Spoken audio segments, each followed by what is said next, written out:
నా కొడుకే చంపి తుంగభద్రలు వేస్తానన్నాడు.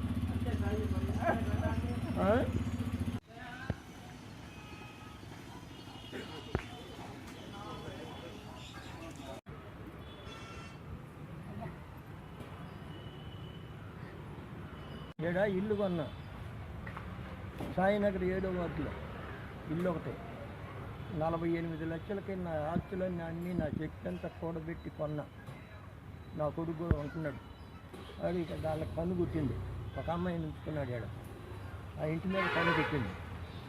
మమ్మల్ని ఇంట్లో పెట్టి తలుపులేసి 3 రోజులు కూడి పెట్టకుండా తలుపులేసి ఇంట్లో పెట్టి 3వ నాడు మమ్మల్ని రోకల బండలతో పొడిచారు. మాకు మాకు హార్ట్ ప్రాబ్లం ఉంది. 2 స్టెంట్లు పడ్డాయి నాకు. ఇంకొక స్టెంట్ పడింది. ఆ అమ్మాయి రోకల బండ తీసుకొని ఆ గుండె మీద గుద్దింది. నా కొడుకు ఏమన్నా కానీ ఆ రోకల బండ తీసుకొని జాడ పెడితే అడపమ్మలు పొడిచేసాడు. ఆ నొప్పులు ఎంత ఎవరికన్నా చెప్పినా కేసు పెట్టినా నేను పొడిచేసి గోతాల్లో పెట్టి తుంగభద్రలో పార్టీ చేస్తాం, తుంగభద్రలో పెడతామని అన్నాడు.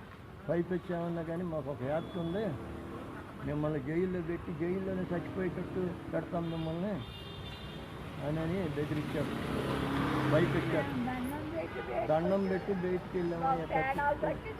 కేకలేసాము.